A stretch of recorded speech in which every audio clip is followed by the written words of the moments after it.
Hola, hola. Buenas tardes. Asimétricas, asimétricos.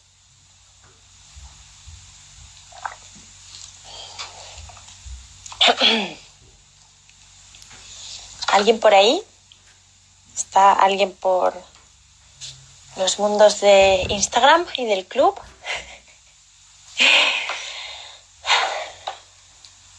Hola, pingüino, bienvenido. ¿Qué tal? Hola, Cernico52. Bienvenido también. Voy a esperar un poquitillo que os vayáis uniendo. A ver si va viendo más asimétricos y asimétricas que se van uniendo al club. Hola Ángela Domingo, hola María Verónica. ¿Qué tal? ¿Cómo estáis por allí? Espero que muy bien. Espero que todos y todas Persear, ¿qué tal? Bienvenido. Espero que, os lo he dicho, que como todos los días, espero que todos y todas estéis muy bien, en casita, confinados, de momento, lo que nos toca. Hola, Mercearc. Y nada, bueno, lo dicho, todos sanos, sanas, y con la familia y amigos y amigas, pues bien, controlados, todo bajo control. Hola Meisam Faithy 91. Bueno,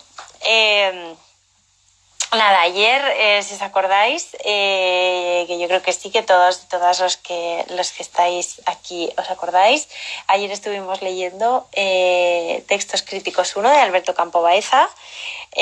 Hoy vamos a leer otro Textos Críticos, pero bueno, antes de ir al grano con el nuevo libro, porque hoy ha sido imposible traer invitado o invitada, la verdad que, como os decía ayer, por eso hemos cambiado un poquito la dinámica de los días, porque está siendo realmente complicado poder traeros digamos, autores y autoras que vengan a leer. Pero bueno, ya se está llenando bastante el mes, ya se está preparando una buena. De hecho, esta semana ya tenemos tanto miércoles como viernes, ya tenemos invitado.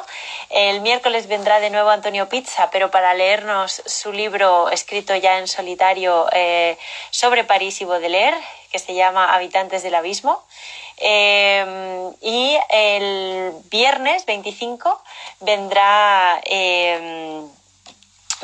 Carlos Irisarri a hacer una sesión muy interesante, porque va a ser una sesión sobre la profesión de arquitectura. O sea, vamos a hablar de técnica, vamos a hablar de leyes, vamos a hablar bueno, va a ser una sesión muy interesante a la que yo creo que todos y todas debéis asistir. Yo creo que la práctica del arquitecto y de la arquitecta es compleja, y yo creo que Carlos tiene muchas de las claves para hacerlo todo más sencillo y bien explicado en su libro de El arquitecto práctico. Con lo cual, lo que os comentaba, el miércoles estaremos con Antonio Pizza y el viernes estaremos con Carlos Irisarri, con lo cual, nada, semanita preparada para que vayamos a más, ¿vale? Bueno, si queréis empezamos ya. Hoy os traigo el último Textos Críticos que hemos publicado de la colección hasta ahora. Vienen próximamente dos más. Vendrán Carlos Arnuncio como Textos Críticos 10 y Luis Fernández Galiano como Textos Críticos 11. Ahí lo vamos soltando para hacer spoiler. Y hoy venimos con el número 9, con Textos Críticos 9 de Juan Herreros, ¿vale? Como sabéis, estos textos, y ya os lo comentaba ayer con el de Alberto Campo, y os lo comenté en su momento con el de José Ignacio Linazasoro, esta serie está realizada, esta colección está realizada en colaboración también con el departamento de la ECHAM, y está diseñada por nuestros amigos y queridos compañeros de Gráfica Futura, que la verdad que son exquisitos. Y como os decía, el último El último número que ha salido es el de Juan Herreros, y la verdad que es un libro que ya vais a ver que trata muchos temas, es lo que decimos siempre, una especie de recorrido intelectual y recopilación de textos más importantes que los propios autores van considerando en su trayectoria. Es más, la selección de casi todos los títulos la hacen ellos y ellas mismas, con lo cual es casi, os diría, una autorreflexión y un trabajo muy introspectivo para ellos, y que luego nos revelan que es un trabajo precioso en el que van descubriendo también muchas cosas, ¿no? Con lo cual, bueno, el trabajo de edición y de construcción de los libros, la verdad es que es apasionante, y en este tipo de libros que son muy de construcción conceptual también, no solo de construcción física con algún tipo de encuadernación especial, sino este tipo de construcciones críticas, ayudan muchísimo a los autores y les sorprenden también. Así que nada, vamos a darle a Textos Críticos 9.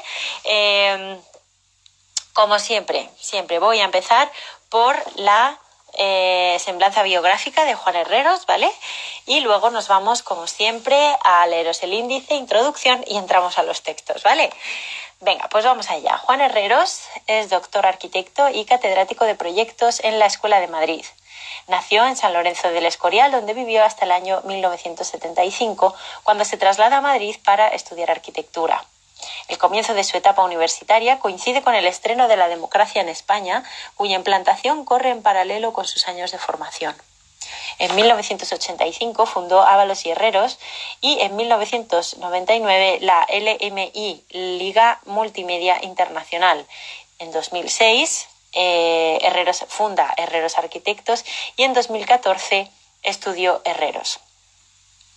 Cuando llega a la ETSAM ya era un buen conocedor de la geografía española y de su patrimonio histórico, como consecuencia de un intenso programa de excursiones familiares. Durante sus años en la escuela viajó intensamente por Europa, y con especial insistencia a la ciudad de Nueva York, un destino que desempeñará un importante papel en su biografía posterior. En estos años también trabajó en algunos de los estudios de reconocidos arquitectos y comenzó sus actividades docentes como ayudantes en las cátedras de construcción. Terminada la carrera, afianzó su dedicación a la docencia en paralelo al comienzo de una vida profesional que conoció los optimismos de finales de los 80, por lo que muy pronto había firmado obras que fueron puntualmente publicadas, premiadas y expuestas. En 1995, mientras se doctoraba con una tesis sobre las mutaciones en el espacio doméstico contemporáneo y lograba su plaza de profesor titular en la escuela, una de sus obras, firmada con su primer socio Iñaki Ábalos, fue seleccionada para ser expuesta en el MoMA de Nueva York, abriéndole las puertas como docente invitado de las universidades de Columbia y Princeton. La enseñanza, la práctica profesional y la crítica han sido tres mundos fundidos en la biografía de Herreros. Ha construido una buena serie de edificios de todo tipo en varios países, enseñando en universidades como Architectural Association de Londres, EPF de Lausanne, IIT de Chicago, Alto Helsinki y Ljubljana, entre otras, y publicado no pocos textos y libros. Sus proyectos favoritos son los que parten de situaciones sociales, urbanas y políticas complejas, exigiendo planteamientos novedosos en materia de organización, programa, construcción o uso futuro. Defiende que los arquitectos tienen que trabajar intensamente para que la complejidad abrumadora del proceso de diseño y construcción no deje rastros en sus edificios construidos, que tienen que ofrecer una fuerte personalidad no exenta de claridad y permitir un uso fácil por las personas. En su palmarés hay desde viviendas unifamiliares hasta grandes complejos híbridos. Mantiene abierta esta diversidad de escalas, negándose a especializar su estudio en los grandes encargos que tanto prestigio le han otorgado. Esas obras más pequeñas, dice, son intensas, explosivas y novedosas, y nos ayudan a afrontar el reto de medirnos durante años con los proyectos más complicados. Todas sus pasiones ajenas a la arquitectura alimentan una curiosidad que él insiste en describir como la mejor materia prima para elaborar sus proyectos. El arte y particularmente su colección de fotografía, los libros que atesora en una biblioteca que inunda su casa, la música más experimental, los viajes, la buena conversación y los desayunos en familia construyen su mundo paralelo. Aunque lo niegue rotundamente, pasa por ser un excelente cocinero y carecer de pereza. A lo largo de sus 35 años de experiencia, dice haber desarrollado un sistema propio, uno de sus proyectos más decisivos, basado en el trabajo en equipo y el diálogo con el que escuchar y poner en valor las peticiones de sus clientes, los consejos de sus constructores y explotar al máximo el talento de los colaboradores de su estudio, cuya cabeza comparte con su socio Jens Richter. Tras construir una treintena de proyectos en España, en 2009 un importante concurso le permitió diseñar el Museo Munch de Oslo. Durante su construcción vieron la luz otras realizaciones en Corea del Sur, Marruecos y Francia. Una querencia personal le ha llevado a trabajar en Latinoamérica, donde tiene desde hace décadas una presencia sistemática en los círculos profesionales y académicos, con proyectos construidos en desarrollo en México, Panamá, Colombia, Uruguay y Argentina. Junto con Nueva York, estos destinos componen una colección de climas, geografías y horarios entre los que parece moverse con comodidad. Su obra ha merecido una cantidad notable de premios nacionales e internacionales y ha sido expuesta en el Crown Hall de Chicago, la AA de Londres, el MoMA de Nueva York en 3 ocasiones, el CAM de Las Palmas, el Museo ICO en Madrid, el Museo Franz Mayer de la Ciudad de México, el Estudio X de la GESAP en Río de Janeiro, Centro de Madrid en 2 ocasiones, la Room Gallery Art and Architecture de Oslo, etc.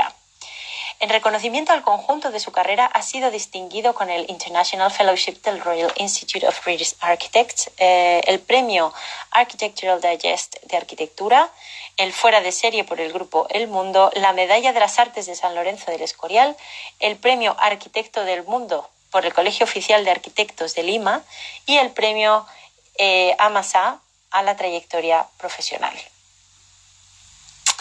Bueno, y como siempre hago en esta colección, os voy a enseñar las 2 fotografías de Juan Herreros. La primera, en la que está, fotografiando el edificio Bankinter de Moneo, y la foto es de 1978. Y luego la otra fotografía, que es la actual, tomada por Miguel de Guzmán. Voy a enseñaros primero la del 78. Aquí lo tenéis. Y, la actual, para quien no le haya puesto cara a Juan Herreros, que yo creo que todos le conocéis, todos y todas le conocéis, ahí tenéis su fotografía actual, ¿vale? Bueno, pues vamos allá, vamos como siempre, vamos primero, con el índice, que al menos os voy a contar los bloques principales en los que él ha dividido este libro, ¿vale? Para que veáis un poco el amplio espectro también de estrategias de acercamiento, de aproximación y de trabajo dentro de la arquitectura. El primer bloque sería prácticas docentes,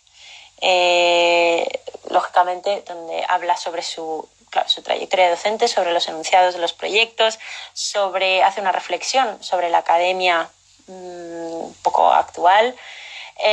Luego pasa al siguiente bloque, que son 3 prólogos a tesis doctorales, que yo creo que está claro perfectamente lo que contienen. Práctica profesional, donde eso hace también una reflexión sobre ese recorrido, lógicamente, que ha ido teniendo. Prácticas emergentes sería el siguiente bloque, técnica y sostenibilidad, que son, 3 bloques muy dedicados, que vamos a leer varios de ellos a la sostenibilidad, a la tecnología, a la técnica, a nuevas maneras, nuevas maneras de abordar la profesión. Yo creo que, vamos a leer a ver lo que me da tiempo, pero yo creo que me da tiempo a varios. Luego 3 Letters to the Major, en un proyecto en el que pusieron en marcha pues, cartas a diferentes ayuntamientos, pues una al alcalde de Nueva York, otra a la alcaldesa de Madrid y otra al de Oslo.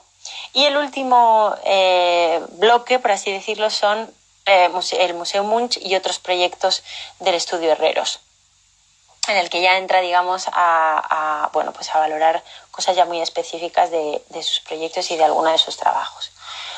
Pues si os parece, vamos a empezar por la introducción, como siempre, y luego vemos a ver, porque claro, tengo seleccionados aquí pues mogollón, y luego ya sabéis que me da tiempo a lo que me da tiempo.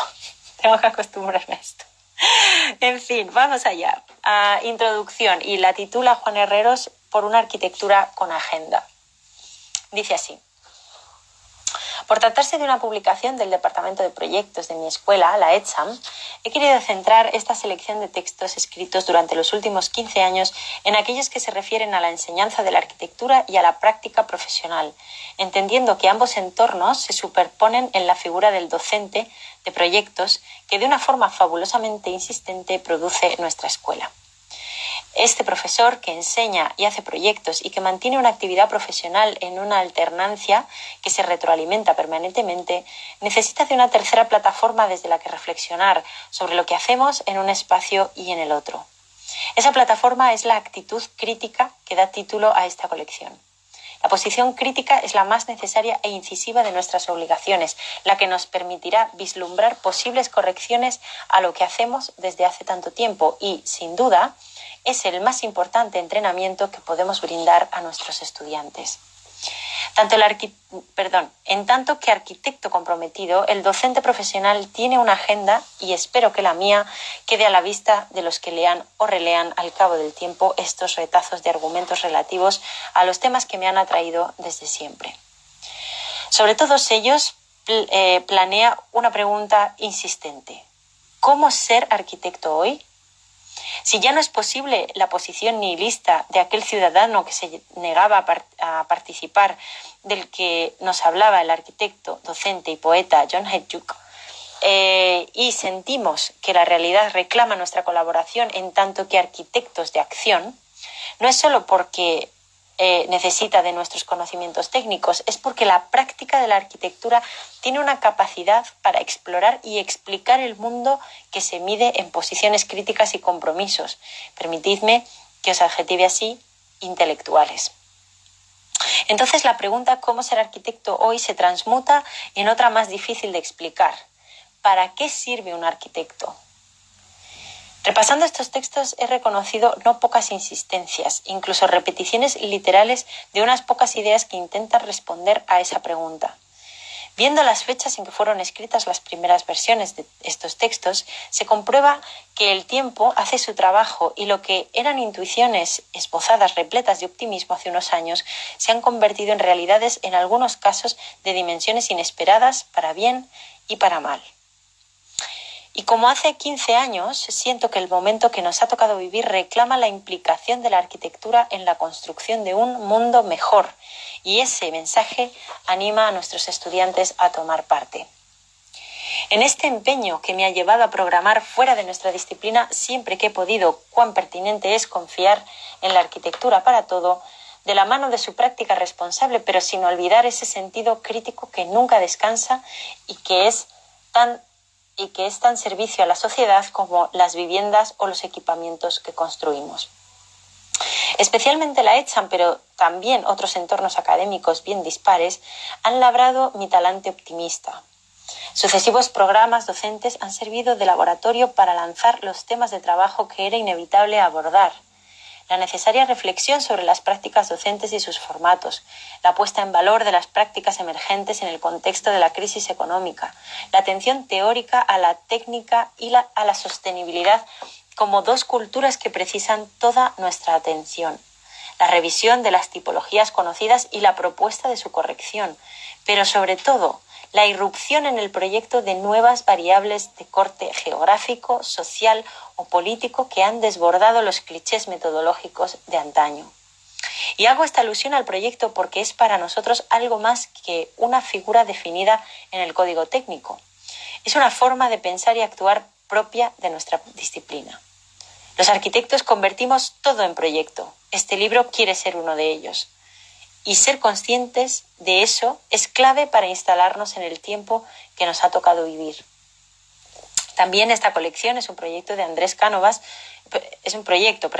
Andrés Cánovas lo lanzó y el departamento de proyectos lo ha hecho suyo, y debo reconocer que me ha sido de gran utilidad releer, ordenar y retocar en algún caso los textos que ya tenía en una buena proporción alojados en los fondos difusos de la memoria. La oportunidad de traerlos a estas páginas y verlos juntos me llena de alegría, y siento que tantos años vinculados a la ETSA me han construido como arquitecto, como profesor y como persona inquieta y curiosa. Y por ello no puedo sino expresar mi deuda y mi agradecimiento a todos los profesores con los que he compartido estas aulas, y muy especialmente a los que me han acompañado en mis sucesivas unidades docentes, sin cuyo apoyo, conversación y complicidad muchas de las cosas que aquí aparecen, producto de una facilidad individual, habrían sido literalmente imposibles. Pues queda claro, ¿no?, lo que vamos a leer y lo que nos vamos a encontrar en este conjunto de escritos. Vamos a leer lo primero. Vamos a entrar, si os parece, en... a ver, que lo tenía yo aquí preparado. Sí, yo creo que me da tiempo. Vamos a entrar dentro de las prácticas docentes. Vamos a leer el texto que se llama Geografía infraestructural, materias primas y técnica proyectual, que habla precisamente pues de la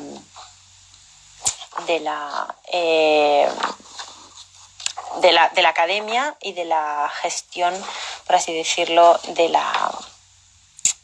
la práctica proyectual dentro de la escuela, ¿vale?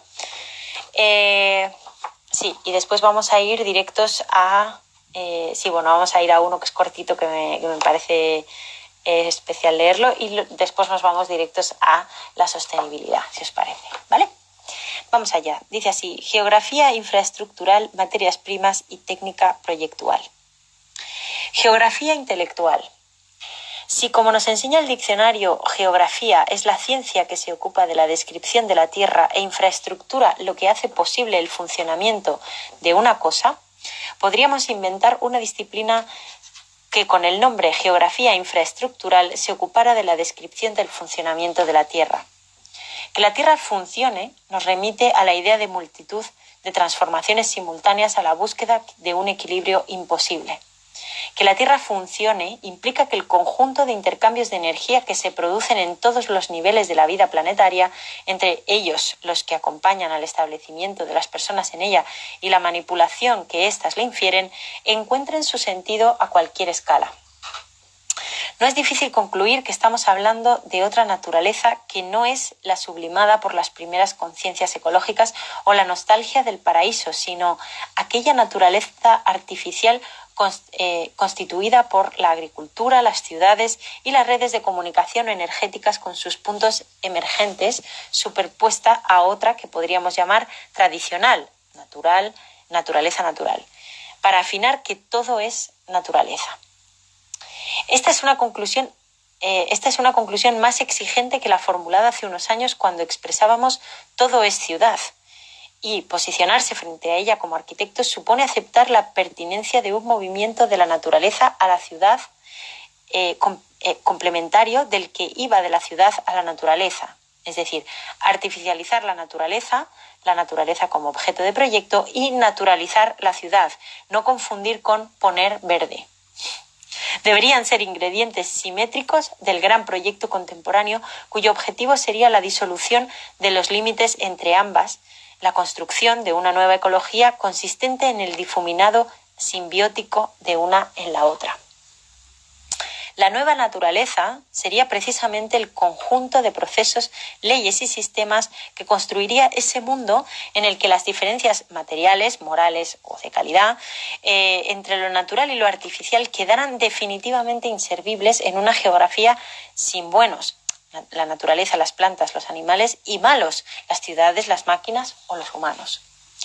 Pero no basta con poner nombre a las cosas, necesitamos identificar algunas materias primas y algunas técnicas entendidas como ingredientes específicos de esta nueva naturaleza y del proyecto que puede construirla.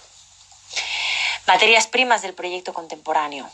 Empecemos por las materias primas comentando que hoy podemos confirmar lo que hace apenas unos años eran solo enunciados intuitivos, que la primera de esas materias primas es el cambio, especialmente aquel que ocurrirá en todo caso, y que la pregunta derivada es cómo encaramarse y participar en los procesos de alteración violenta del soporte que ya se anuncian.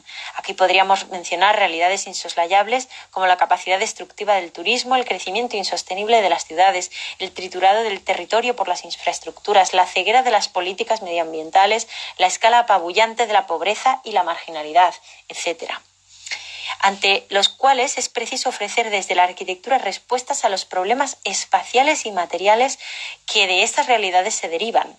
Que la segunda materia prima es la energía, entendiendo que todos los significados de la palabra son pertinentes y que desbordan la definición más inmediata de consumo de recursos derivado de la producción de un trabajo.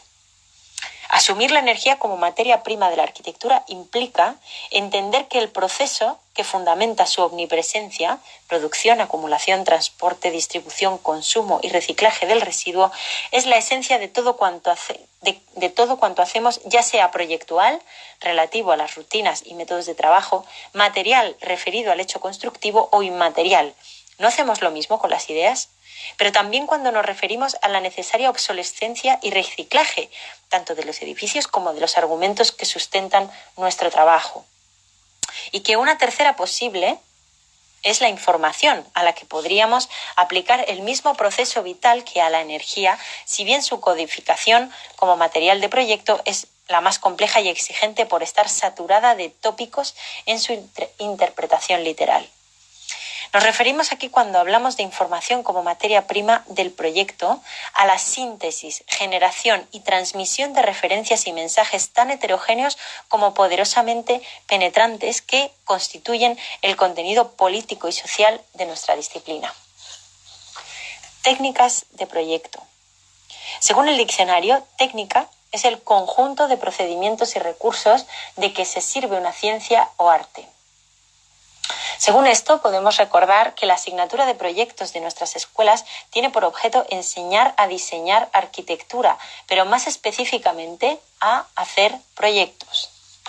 Asumir esta definición implica reconocer que la práctica del proyecto conoce procedimientos de toma de decisiones que pueden entenderse como los protocolos de los que se asiste la medicina o la investigación experimental, con la diferencia de que la arquitectura precisa completar este conocimiento práctico con una serie de sensibilidades que exigen flexibilidad, atención y compromiso diferentes en cada caso. Interesarse por los procesos antes que por los resultados es una manera de estar en el mundo, una forma de ser arquitecto directamente emparentada con la actitud pragmática, hoy por hoy quizás la única que puede hacer coincidir en el proyecto tanto datos, saberes, léxicos y expertos necesarios por un lado, e incertidumbre, imaginación y sorpresa por otro, como exige la práctica contemporánea. Por todo lo cual es obvio cuánto nos interesa aquí preguntarnos cuáles serían las técnicas proyectuales asociadas a esta disciplina que hemos llamado geografía infraestructural. Para muchos resultaría suficiente enunciar que el establecimiento y la elección de los registros, en definitiva, el anclado de las cosas a su momento cultural, geográfico, temporal, en forma de conjuntos de reglas diseñados para cada situación, es decir, identificar la oportunidad que se oculta tras cada caso, es la acción proyectual más específica del arquitecto pragmático, pero quizás no sea suficiente, pues no se ha logrado demostrar que un procedimiento lógico de toma de decisiones avale la calidad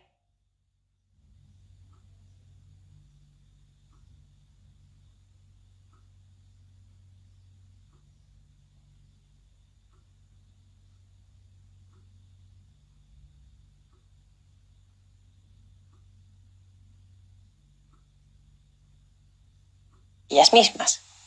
Por ello, y hablando desde la academia, hoy en día no sería descabellado imaginar un programa docente que revisara críticamente las técnicas, referido a las metodologías proyectuales de los últimos 25 años, explicando sus orígenes, filiaciones y fracasos, y no solo sus edificios o productos más significativos.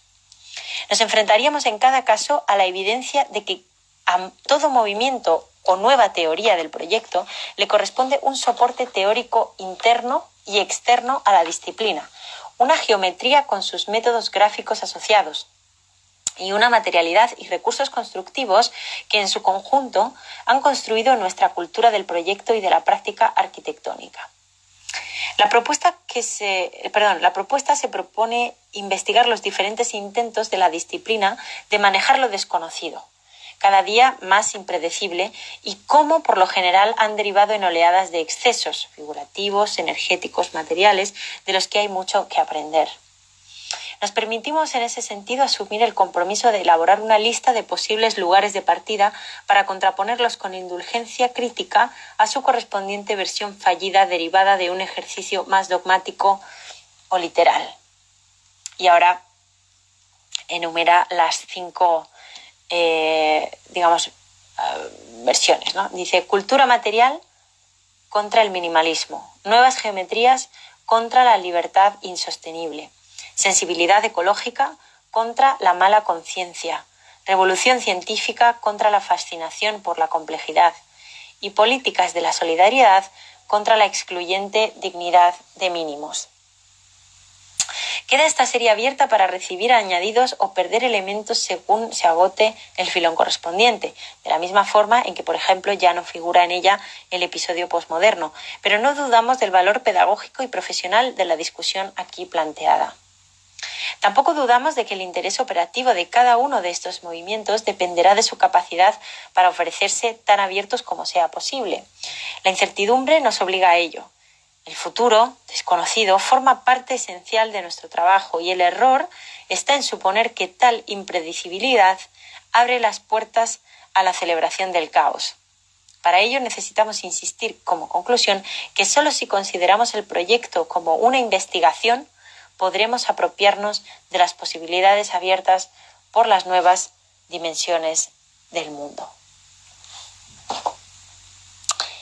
Pues aquí está este primer texto dedicado dentro del bloque de prácticas docentes, y dedicado un poco pues a la reflexión sobre la docencia, las metodologías proyectuales, esto que además ya hablábamos de hecho el otro día, si os acordáis, con Argumentos, con Juan Elvira, que bueno, pues yo creo que es un debate que está abierto. Yo creo que quizá muchos y muchas de los que estáis ahí detrás pues sois, digo detrás porque me imagino que estáis ahí detrás de la pantalla, pero bueno, muchos y muchas pues sois docentes de la arquitectura, o docentes incluso en la asignatura de proyectos. Bueno, es un debate que está abierto y sobre el que probablemente sea necesario hacer una reflexión. ¿Ves? Nos dice Adriana: proyecto e investigaciones vuelven a cruzarse. Pues efectivamente, quizá hay alguna cuestión, algunas cuestiones y muchas cuestiones sobre las que repensar y replantear a veces las docencias, los programas formativos y las metodologías, porque quizá no tenga que ver con el contenido, sino con el método, ¿no? Bueno, pues vamos allá, seguimos, ¿os parece? Sí, vámonos con el apartado de... Sí, vamos a ir a la práctica profesional, al apartado de práctica profesional, que hay un texto que se titula ¿Para qué vale un arquitecto? Y me parece curioso leerlo. Es cortito y me da tiempo a leeros para luego pasar a la sostenibilidad, ¿vale? Dice así: ¿para qué vale un arquitecto? Ese es el título. Notas para conferencias. Las ideas se construyen en la conversación, en la interacción con los demás. No solo conversamos cara a cara, conversamos también cuando leemos o nos implicamos en lo que nos afecta y nos interesa. También cuando nos posicionamos frente a lo que nos produce rechazo. En un mundo que consume instantes de información aparentemente efímeros, el esfuerzo por hacer transmisibles las inquietudes que surgen entre tanta hiperactividad es un ejercicio especulativo en sí mismo. El discurso oral tiene algo de ensayo, de laboratorio para verificar coherencias y pertinencias, también para medir la recepción, el impacto y la sintonía con una audiencia a la que queremos implicar. Para los cientos de conferencias dictadas en los últimos 20 años, he redactado sistemáticamente notas que me han servido para seguir un hilo en el discurso, pero sobre todo para ordenar los retazos de pensamientos dispersos y relacionar diferentes asuntos aparentemente inconexos. Leerlas de nuevo me ha proporcionado la sensación de que lentamente se ha fraguado un cuerpo intelectual alrededor de la arquitectura como disciplina pública y social. La figura del arquitecto, la construcción del estereotipo acerca de su forma de pensar y operar, el futuro necesario para que las nuevas generaciones encuentren un lugar en el mundo tan contradictorio.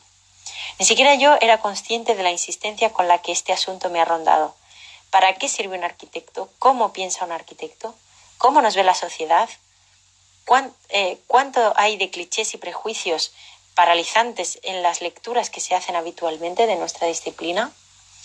Es necesario abrir una conversación sobre lo que la arquitectura tiene reservado para las personas y que, por alguna razón, no parece estar llegando con nitidez, lo que supone que se está perdiendo una gran cantidad enorme de energía y compromiso por construir un mundo mejor detrás de unas lecturas demasiado simplificadas, generalizadoras y desconfiadas. Frente a ello, es necesario un derroche de optimismo, un esfuerzo de comunicación y un cambio en las rutinas participativas de la práctica del proyecto. Hay señales más que elocuentes de que todo esto está cambiando. También aquí deja otra reflexión Juan Herreros sobre la comunicación y la manera de hacer llegar o que está llegando nuestra disciplina al público en general, ¿no? La manera de comunicarnos, la manera de hablar, la manera de... Bueno, otra reflexión que me parece también muy importante, no solo la de la docencia, que también obviamente están interrelacionadas entre sí, no son una o la otra. Yo creo que todo es está bastante relacionado entre sí. Lo que se enseña y se aplica en las escuelas luego, lógicamente, es lo que acaba saliendo al mundo profesional, y en el mundo profesional están clientes de todo tipo y, bueno, medios también de comunicación de todo tipo y, bueno, pues hay que saber adaptarse y comunicarse como profesión, por así decirlo. Vale, pues vamos a leer... vamos a pasar, si os parece, directamente a... nos vamos a saltar prácticas emergentes y nos vamos a ir, por la hora, nos vamos a ir a un texto que se titula La fantasía de la eficiencia sobre la magia de las palabras tranquilizadoras, ¿vale? Dice así.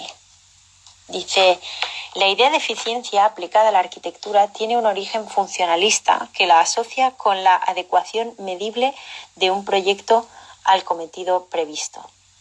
Sin embargo, desde los años 70, la idea de eficiencia ha ido mutando de cualidad a la que referirse más o menos cada década. Así, de una eficiencia centrada en valores objetivos como coste de construcción o vida útil, se pasó a otro que apreciaba la flexibilidad o el consumo energético y, posteriormente, a entender como indicador de la eficiencia una serie de aspectos subjetivos como el valor añadido de representación o la incorporación de ingredientes socializantes. La construcción es que un aspecto aparentemente pragmático viene evolucionando en su significado en paralelo con los grandes temas que movilizan las conciencias de lo que llamamos cultura del proyecto, a los que la arquitectura debe dar respuesta. Si lo que fue considerado eficiente puede dejar de serlo porque los asuntos primordiales son otros, podemos entender la evolución e incluso el desprestigio sorprendente de ciertos asuntos espaciales como la diafanidad, matéricos como la ligereza, estructurales como la retícula o de instalaciones como la centralización de los servicios. Por alguna razón, a pesar de ser conscientes de que la idea de eficiencia no es estable, la arquitectura siempre ha buscado en su invocación un territorio seguro en el que tranquilizar su conciencia ante la incertidumbre o falta de criterios para evaluar las decisiones de diseño, quizás guiada por la envidia del ingeniero esencial tan recurrente en ciertos momentos de la historia. Sin embargo, podemos decir que la eficiencia es una cuestión plenamente subjetiva o cultural y, por lo tanto, en absoluto digna de añoranza en aras de una claridad o sinceridad que casi nunca fue tal. Sea como fuere, ahora que el proyecto de arquitectura ha tenido que abrirse paso entre tantas incertidumbres programáticas, de evolución de los edificios, del propio cambio climático, de la alteración de códigos y prioridades de todo tipo, hasta el punto de que cuando los procesos de diseño y construcción se dilatan más allá de lo previsible, la obsolescencia de los primeros planteamientos aflora y reclama nuevos desempeños. Evidentemente, lo que nos interesa de esta desaparición de las certezas es la libertad de filiación y la posibilidad de no tener que vivir bajo el manto de un único código estético, una única materialidad y, en definitiva, de cualquier forma de estabilidad. Una prueba de esta libertad es la proliferación de carreras profesionales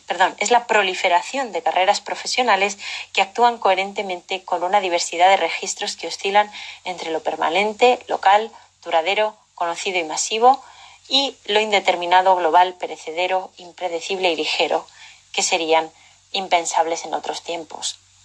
La eficiencia ya no es una categoría estable. Cada proyecto debe postular su propia idea de eficiencia y hacerla coherente con el caso.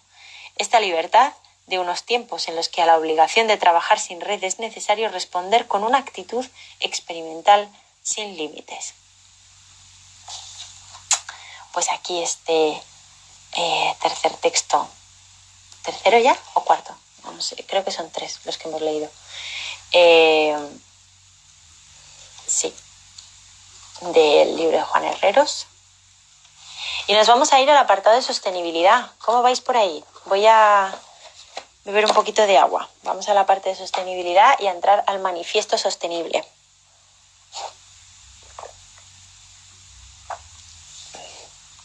Ay, por Dios, qué sed. Uy, me estoy dando cuenta que hoy voy floreadísima. Qué grande, nos dice Adriana. Pues sí, totalmente.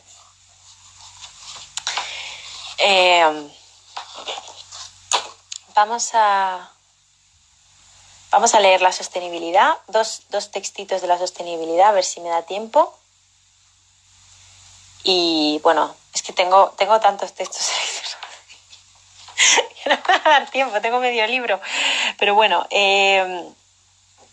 si no, haremos una segunda sesión, incluso sin comprometernos, a ver si conseguimos, ojalá que Juan pueda estar con nosotros en alguna sesión del club, que sería fantástico, y que él nos leyera la segunda sesión, más que yo, que sería mucho más interesante, desde luego. Bueno, pues vamos allá, vamos con la sostenibilidad, manifiesto sostenible, ¿os parece bien? Aunque no me contestéis, pues yo voy a seguir para adelante. Venga, vamos allá. Manifiesto sostenible. Dice, ¿el mundo se ha vuelto insostenible? Una crisis nos amenaza fruto de la complejidad creciente de los ingredientes artificiales que definen nuestro medio ambiente, según la cual no se concibe otra forma de progreso que el crecimiento a cualquier precio, el aumento de la oferta y el cambio constante que invalida toda previsión, arrastrando al planeta a una redefinición completa. Como ciudadanos del mundo, abogamos por el compromiso necesario con la salud del medio y asumimos nuestras responsabilidades. Este encontronazo entre millones de actos individuales aparentemente insignificantes y la reconstrucción de una nueva naturaleza completa que ya no comprendemos es la esencia de la cuestión medioambiental hoy y la razón de su inquietante actualidad. Tal correspondencia entre lo menudo y lo global pone en evidencia que habitamos un planeta maltrecho, que solo a base de importantes readaptaciones de sus propios procesos puede mantener el equilibrio. Desgraciadamente, las posibilidades de éxito de un programa de corrección severa basado en la implicación de los individuos son mínimas, y solo porque esta realidad incómoda se haya convertido en un asunto de política mundial, incorporado al entramado de pugnas e intereses y sumisiones que todo lo impregna hoy en día, sino porque lo que llamamos recuperación es imposible, pues la naturaleza, al devenir global, y solo podrá ser una distinta, quizás más equilibrada y apaciguada, más igualitaria, en armonía con sus habitantes, pero nutrida de procesos hoy desconocidos. Nos encontramos, por tanto, ante una encrucijada compleja. La consciencia de que habitamos en un medio insostenible, incapaz de generar los recursos necesarios para mantenerse sin consumir sus reservas, que ha trascendido toda condición local y, por tanto, no abordable con los recursos de cada enclave. Y es que la geografía ya es otra, y toda idea conocida de orden, escala o equilibrio ha quedado trastocada por la consciencia de la imposibilidad de recuperación, entendida como vuelta a su feliz configuración original. Esta frustración ante un futuro cuya construcción parece no estar en nuestras manos afecta a todo y nos deja sistemáticamente sin argumentos. Es necesario llamar la atención sobre la preocupación medioambiental que está tardando demasiado en ser compartida por todos, especialmente los que tienen el poder de afrontarlo con recursos a la medida de las necesidades. Ellos son los que tienen que asumir que el trabajo pendiente no pasa por la añoranza de un modelo ya inútil, cuando no imposible, sino por un cambio radical de paradigmas. Insistir en la nostalgia por la Arcadia perdida es un lamento estéril. Es necesario un replanteamiento radical de las ecuaciones, una redescripción crítica de lo que queremos y necesitamos, de lo que nos ayuda a vivir mejor, de lo que vamos a considerar calidad y bienestar en todos los sentidos, de lo que estimula nuestra emoción y nos produce placer. Es el momento de plantear una suerte de utopía, del griego lugar que no existe, y trabajar en su construcción. Esta conclusión, en forma de tarea global, diseñar un mundo nuevo, debe renunciar a toda carga heroica para dar cabida a cuantos agentes sea posible hacer útil y necesaria su participación, desbordando la esfera local para inscribirse en un proyecto cultural, técnico, económico, estético, de escala mayor y desde allí contribuir al diseño de un futuro deseable donde se resuelva la aportación de la arquitectura a la vida de las personas y se demuestre la utilidad verdadera de nuestra disciplina. O sea, más claro, agua. De verdad. Es que no puedo ni comentar porque es que está cristalino, vamos. No tiene necesidad de explicación. Voy a seguir con otro, que es un conjunto de dos textos. El título, digamos, global de esos dos textos es Entre fascinados y escépticos, y ese texto doble, por así decirlo, se compone de Construir un mundo nuevo y Vivienda colectiva y sostenibilidad. Yo creo que me va a dar tiempo a leeros los dos. Si no, ya os digo, mi intención, ojalá que lo consiga, ojalá pueda conseguirlo, sería traer a Juan para que os leyera lo que él quisiera, por supuesto. Y si no, pues yo haría una segunda sesión con más textos, ¿vale? Que son, vamos, maravillosos todos, cualquiera que cojas. Vamos allá. Construir un mundo nuevo. Los números nos superan. Las sociedades del primer y tercer mundo, con su apabullante complejidad, las ciudades con sus alucinantes estadísticas de crecimiento, los informes que nos llegan del avance irreversible del cambio climático han llegado para quedarse. La equiparación del crecimiento a progreso está aniquilando la armonía entre los humanos y los no humanos. Incluso los grandes contenedores urbanos, desde los asociados al comercio hasta los museos, reproducen la misma obligación de crecer, aunque sea tan solo para no estar quietos, algo que nuestra cultura capitalista equipara con estar muertos. Pero si ya es imposible la vuelta al momento en que todo se nos fue de las manos, aún cabe el optimismo aportado por las disciplinas que han entendido que no se trata de huir hacia adelante, sino de reflexionar sobre cómo operar entre tanta confusión. La arquitectura, en tanto que instrumento de acción con consecuencias físicas sobre nuestro hábitat, se ha propuesto actuar asumiendo la agenda de la sostenibilidad, imponiéndose a sí misma una serie de exigencias sobre el consumo de recursos, el gasto de energía, las emisiones indeseables, la reciclabilidad de sus elementos, que ha dividido muy comprensiblemente el panorama entre fascinados y escépticos.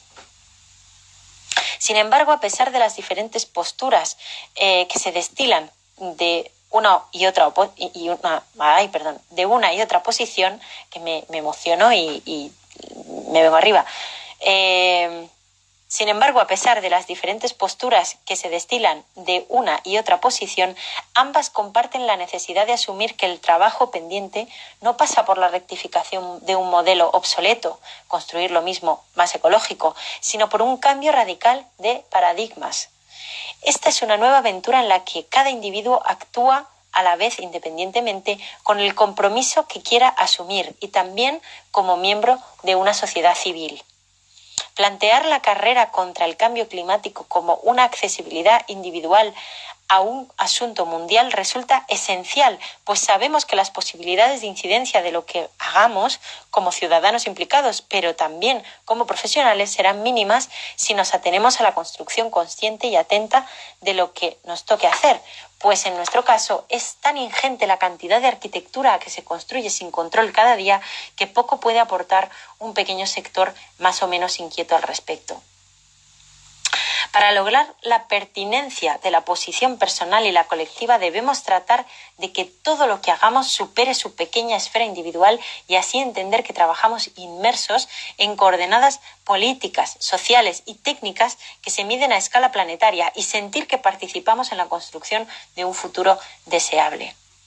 Tras esta agenda se esconde una exigencia, la de plantearse el sentido de seguir basando la parte más visible de nuestro trabajo en la construcción de los casos particulares.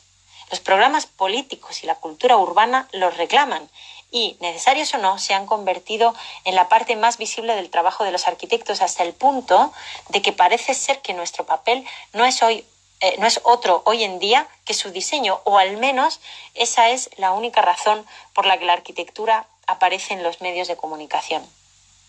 Sin renunciar a ello, los monumentos, lugares de reunión y símbolos de la deseada cohesión de las personas siempre han sido y serán objeto importante de la arquitectura, debemos plantearnos si no hemos escorado demasiado el barco en esa dirección hasta hacer invisible o al menos intrascendente todo trabajo que tenga como objeto la construcción de la masa neutra y homogénea de la ciudad. Así llegamos a la tercera conclusión. Aún conscientes de la importancia y la visibilidad que la arquitectura logra a través de la construcción de los momentos singulares de la ciudad, el principal valor de estos casos modélicos y sus oportunidades experimentales es la de expandir el conocimiento de manera que sus logros puedan permear y mejorar la vida de todas las personas, algo parecido a lo que ocurre en la Fórmula 1, de cuyas investigaciones, ensayos y avances se beneficiarán los pequeños utilitarios. Pues también, no puedo aportar nada más de lo que ya ha dicho, por supuesto, Juan. No sé qué hacer, me quedan 3 minutos, no sé si me da tiempo a leeros. Sí, venga, lo voy a intentar, voy a leeros la carta que le envía, con este proyecto de Letter to the Mayor, a la alcaldesa de Oslo, ¿vale? El 31 de agosto de 2017. Voy corriendo, es sobre los proyectos, lógicamente. Dice así: estimada alcaldesa, me dirijo a usted aprovechando la oportunidad que me brinda el proyecto Letters to the Mayor, una iniciativa que me parece especialmente interesante y constructiva. Mi opinión es la de un observador de la ciudad profundamente comprometido en la construcción de su futuro. Siempre he defendido que los arquitectos que trabajamos en contextos extranjeros tenemos la obligación de ser locales en cada lugar para entender su idiosincrasia y actuar en sintonía con sus condiciones únicas. Pero también jugamos el papel del cronista que lee y describe sin prejuicios lo que ve y desvela aspectos que la proximidad dificulta a sus habitantes apreciar, ofreciéndoles una versión sorprendente en ellos mismos. Mi relación con Oslo data de hace 15 años y ya había visitado la ciudad unas cuantas veces cuando en el año 2008 mi estudio fue invitado a participar en el concurso del nuevo Museo Munch, cuyo diseño y construcción nos implicará más de 10 años antes de poder entregárselo a la ciudad. Ha sido un largo proceso en el que el tiempo ha operado una emocionante metamorfosis desde el extrañamiento inicial ante una propuesta arquitectónica inesperada hasta la aceptación del edificio por la ciudadanía que hoy lo percibe como suyo, aunque firmado por unos viajeros asombrados.